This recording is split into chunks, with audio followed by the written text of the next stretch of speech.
Halo, Assalamualaikum warahmatullahi wabarakatuh. Berjumpa lagi di channel YouTube Guru Online.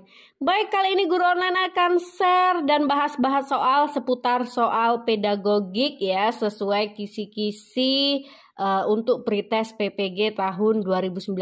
Karena kisi-kisi yang tahun 2022 belum ada di SIM PKB ya, karena jadwal pretest juga belum ada. Jadi kita mengacu terlebih dahulu ke pretest tahun lalu ya. Besar kemungkinan sih sepertinya akan tetap tidak jauh beda ya. Jadi kita belajar persiapkan diri dari jauh-jauh hari seperti ini. Baik, kita mulai dari soal yang pertama ya, karena di indikator pedagogik tersebut ada disebutkan bahwa guru harus mampu untuk menentukan media pembelajaran yang tepat gitu. Jadi contoh soalnya seperti ini. Yuk kita mulai soal yang pertama. Jadi nanti sebelum dibahas silahkan dijawab terlebih dahulu dan nanti berapa total betulnya gitu kan. Jadi sebelum dibahas dijawab, jadi tahu berapa kira-kira kalau dapat soal seperti ini bentuknya, berapa benarnya, berapa salahnya, seperti itu ya. Baik, kita mulai dari soal yang pertama. Ngajar online jadi lebih mudah pakai Teachmin, aplikasi ngajar yang mengerti kebutuhan pengajar. Mau ngajar apapun, gratis! Yuk, download Teachmin di App Store dan Play Store sekarang. Gratis!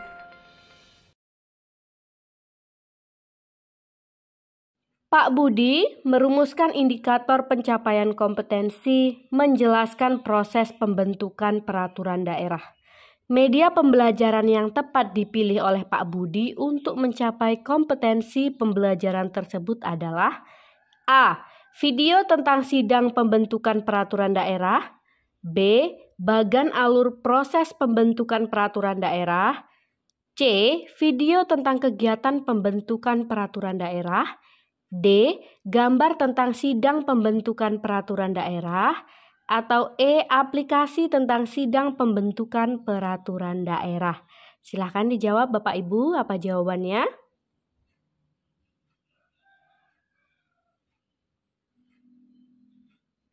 Baik, sudah dipilih. Nah, sesuaikan dengan indikator yang ingin dicapai ya, yaitu menjelaskan proses pembentukan peraturan daerah. Jadi media yang paling tepat yaitu adalah B ya, bagan alur proses pembentukan peraturan daerah. Jadi jika ditampilkan bagannya alur proses pembentukan peraturan daerahnya, nah itu lebih memudahkan agar indikator ini menjelaskan proses pembentukan peraturan daerah ini kompetensinya tercapai. Baik, seperti itu. Jadi guru harus mampu mengembangkan bahan ajar, metode, evaluasi, juga mampu memilih dan mengembangkan media pembelajaran yang tepat ya Bapak Ibu untuk mencapai suatu kompetensi pembelajaran. Kalau yang A ini video tentang sidang pembentukan peraturan daerah, tentang sidangnya ya yang lebih soroti. Lalu yang C, video tentang kegiatan pembentukan peraturan daerah, sedangkan yang ingin dicapai adalah prosesnya, agar siswa tahu prosesnya seperti itu. Lalu yang D, gambar tentang sidang. Nah, sidang lagi. E, aplikasi tentang sidang. Sudah lumayan jauh. Jadi yang betul adalah B ya, bagan alur proses pembentukan peraturan daerahnya harus jelas supaya tercapai kompetensi yang diinginkan. Baik, kita lanjut ke soal nomor 2. Peserta didik dalam suatu kelas gaya belajarnya beragam. Ada yang visual, auditori, dan kinestetik. Namun kegiatan pembelajaran selama ini masih banyak yang konvensional klasikal. Jadi agar dapat memenuhi ketiga gaya belajar tersebut, guru perlu titik-titik. Jadi ketiga gaya belajar ini maksudnya visual, auditori, dan kinestetik ya Bapak Ibu. A. Menggunakan metode ceramah, diskusi, tanya jawab. B. Menggunakan program audio dan modul. C. Menggunakan media komik pembelajaran dan buku paket. D. Menggunakan media audio, video, dan percobaan. Atau E. Menggunakan modul dan PowerPoint. Silahkan dijawab.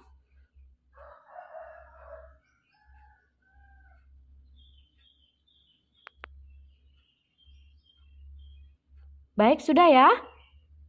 Oke, jawabannya adalah D ya, menggunakan media audio, video, dan percobaan. Jadi audio itu sesuai dengan auditori yang diminta, video sesuai dengan visual ya. Jadi kalau video kan biasanya dilihat, itu gaya belajar visual kena. Lalu percobaan tuh kinestetik ya, jadi prakteknya, percobaannya berhubungan dengan gerak.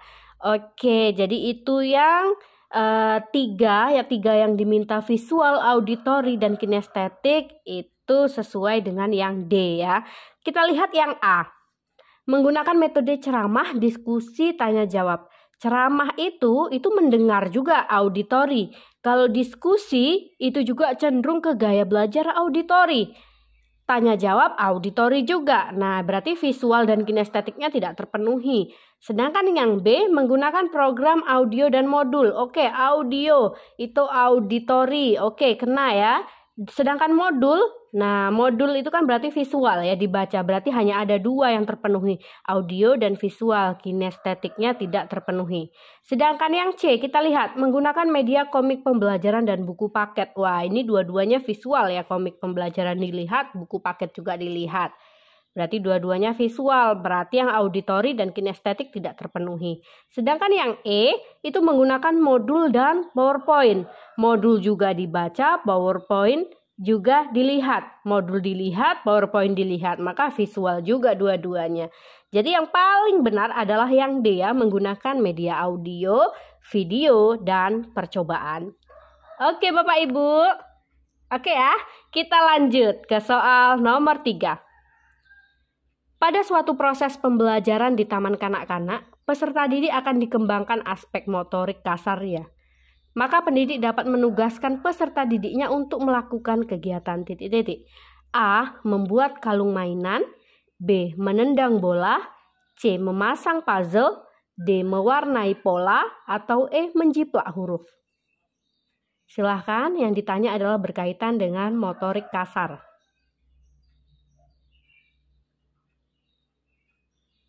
Baik, sudah Bapak Ibu? Oke, jawaban yang benar adalah B ya, menendang bola. Jadi motorik kasar ini banyak melibatkan aktivitas otot ya. Dan biasanya anak laki-laki ini yang cenderung lebih unggul. Biasanya seperti itu. Baik, kita lanjut lagi ke soal selanjutnya.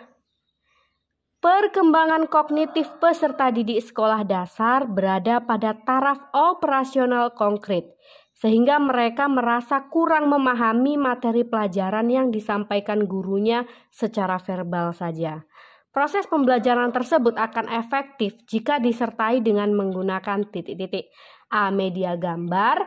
B. Media benda nyata. C. Media grafis. D. Media poster. Atau E. Media cetak. Silahkan dijawab.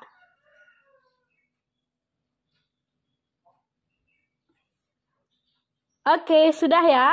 Baik, jawaban nomor 4 adalah media benda nyata.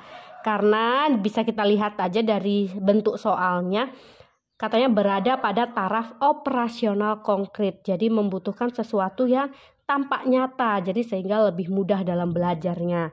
Karena pada tahap sekolah dasar ini yang ditanya ya. Jadi anak prasekolah atau awal SD itu biasanya mengikuti prinsip seperti ini Bapak Ibu. Yang pertama, peserta didik ini kan bukan orang dewasa yang mudah dalam proses berpikirnya. Dan yang kedua, anak usia prasekolah dan awal sekolah dasar akan dapat belajar dengan baik jika menggunakan benda-benda yang nyata, yang konkret seperti itu. Baik ya. Oke, kita lanjut soal nomor 5. Pernyataan berikut yang menjelaskan makna istilah kognitif adalah, wah ini udah sering ya, pertanyaan seperti ini muncul rasanya di mana-mana. Yang A, kemampuan berkomunikasi. B, kemampuan untuk memecahkan masalah. C, kemampuan berinteraksi. D, kemampuan untuk mengintegrasikan diri. Atau E, kemampuan mengemukakan pendapat. Baik. Silahkan dijawab. Oke, lancar kaji karena diulang ya. Jadi kalau sering-sering kita ulang makin ingat. Jika dapat soal seperti ini, wah alhamdulillah sekali. Langsung gercep jawabnya. Oke ya. Jawabannya adalah B ya, kemampuan untuk memecahkan masalah. Jadi yang berhubungan dengan makna istilah kognitif adalah kemampuan untuk memecahkan masalah. Oke, kita lanjut soal nomor 6. Dalam pelaksanaan kurikulum 2013, peserta didik memerlukan berbagai macam sumber literasi untuk menunjang berbagai macam bacaan dan literasi. Namun masih ada sekolah yang tidak memilikinya. Hal tersebut merupakan hambatan dari salah satu faktor A. Faktor lingkungan sekolah, B. Faktor sarana dan fasilitas, C. Faktor budaya dan ideologi, atau D. Faktor administrasi, atau E. Faktor sekolah. Baik, apa jawabannya Bapak Ibu? Iya betul ya, jawabannya adalah B. Faktor sarana dan fasilitas. Seperti itu. Baik, kita lanjut soal selanjutnya. Salah satu perkembangan teknologi dalam praktik pembelajaran adalah dengan mengintegrasikan teknologi. Salah satunya adalah pembelajaran yang memanfaatkan sosial media. Dalam pembelajaran tersebut memberikan kesempatan peserta didik untuk A. Berkolaborasi, berbagi informasi atau berinteraksi, B. Berbagi informasi, berkolaborasi, mengembangkan kemampuan individu, C. Berinteraksi, berbagi informasi, memperbaiki kesalahannya, D. Berkolaborasi, mengembangkan kemampuan individu dan berinteraksi, atau E. Berkorespondensi terkait proses pembelajaran yang berlangsung di kelas. Baik Bapak Ibu, silahkan dijawab. Oke, apa jawabannya? Iya betul ya, A jawabannya. Berkolaborasi, berbagi informasi, dan berinteraksi. Jadi pembelajaran dengan sosial media ini memberikan kesempatan kepada peserta didik untuk berinteraksi, berkolaborasi, berbagi informasi, dan pemikiran secara bersama-sama. Seperti itu. Baik, kita lanjut ya Bapak Ibu. Oke. Seorang guru memerintahkan peserta didik untuk melihat keluar jendela sebagai upaya mengurangi kebosanan peserta didik di dalam kelas. Upaya tersebut diharapkan dapat mengaktifkan kecerdasan A. Logis matematis, B. Linguistik, C. Visual spasial, D. Naturalis, atau E. Kinestetik. Baik, silakan dijawab. Ya benar ya, jawabannya adalah D ya, kecerdasan naturalis. Jadi yang perlu diingat bahwa pembelajaran yang dapat mengembangkan kecerdasan naturalis itu Bapak Ibu antara lain yang pertama bisa jalan-jalan di alam terbuka. Lalu yang kedua melihat keluar jendela untuk mengurangi kebosanan peserta didik di kelas. Bisa juga dengan ekostudi. Jadi strategi ini mengintegrasikan kepedulian peserta didik pada kelangsungan bumi untuk semua mata pelajaran. Misalnya juga tidak menginjak rumput, tidak membuang sampah sembarangan, seperti itu ya Bapak Ibu. Baik, kita lanjut. Oke, penguatan pendidikan karakter dilaksanakan dengan menerapkan nilai-nilai Pancasila, terutama meliputi nilai-nilai religius, jujur, toleran, disiplin, bekerja keras, kreatif, mandiri, demokratis, rasa ingin tahu, semangat kebangsaan, cinta tanah air, banyak ya ini ya, menghargai prestasi, komunikatif, cinta damai, gemar membaca, peduli lingkungan, peduli sosial, dan bertanggung jawab. 18 nilai tersebut dikristalisasi menjadi 5 nilai utama karakter, yaitu religius, nasionalis, mandiri, integritas, dan gotong royong. Jadi jika semua peserta didik berupaya menjadikan dirinya sebagai orang yang selalu dapat dipercaya dalam perkataan, tindakan, dan pekerjaan, maka peserta didik tersebut sedang berusaha menerapkan karakter apa? Itu pertanyaannya. A. Religius, B. Nasionalis, C. Mandiri, D. Integritas, atau E. Gotong royong. Silahkan dijawab.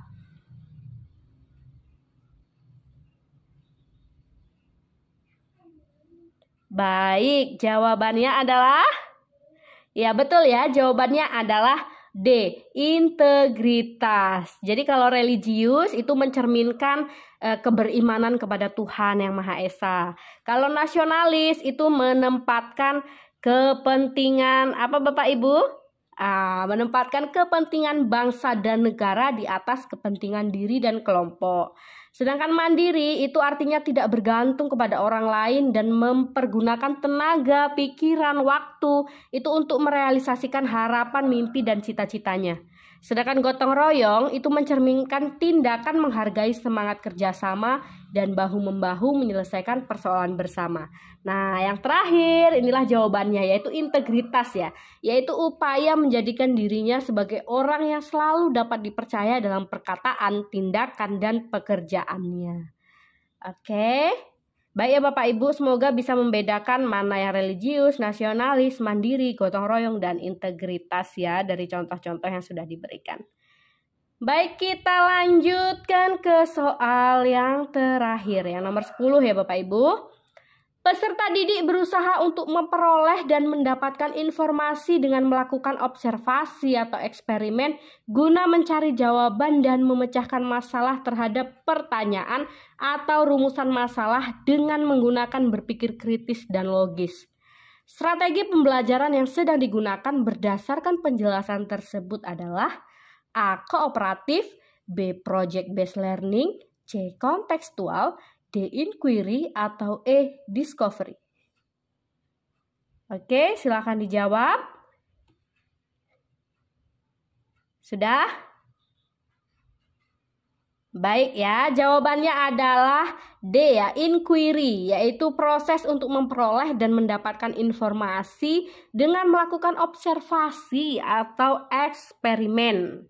Untuk apa? Untuk mencari jawaban maupun memecahkan masalah terhadap pertanyaan atau rumusan masalah agar dapat mengaktifkan cara berpikir kritis dan logis ya Bapak Ibu. Oke. Sudah 10 soal kita bahas dan kita jawab bersama. Bagaimana hasilnya? Saya ingin tahu, tuliskan di kolom komentar ya Bapak Ibu. Oh ya, rencana dalam minggu ini guru online dan tim teman lulus pretest PPG itu akan melaunching quizzes. Quiz. Melaunching kuis. Di situ nanti akan ada sesi pertanyaan pedagogik dan juga TPA ya Bapak Ibu. Jadi diatur waktunya di kuis tersebut disamakan dengan waktu pretest. Jadinya misalkan pedagogik 15 soal harus selesai dalam waktu 20 menit. Jadi nanti akan ada beberapa sesi mengerjakan pedagogik supaya tahu perkembangan pedagogiknya seperti apa apabila menjawab soal. Apabila sudah banyak betul semua berarti kemampuan pedagogiknya sudah bagus seperti itu ya. Dan juga akan ada quiz TPA-nya seperti itu. Jadi mengerjakan soal-soal TPA sesuai kisi-kisi pretest PPG. Jadi karena belum launching, jadi tunggu saja informasi berikutnya. Dan apabila Bapak Ibu berminat, silahkan tulis di kolom komentar berminat. Jadi supaya kami tahu antusias Bapak Ibu terhadap kuis yang akan kami launching ini seperti apa. Baik Bapak Ibu, seperti itu aja. Saya ucapkan terima kasih telah berkunjung di channel YouTube Guru Online. Semoga membantu dan jangan lupa subscribe dan juga share kepada teman-teman yang sekiranya membutuhkan. Baik Bapak Ibu, saya akhiri. Wassalamualaikum warahmatullahi wabarakatuh.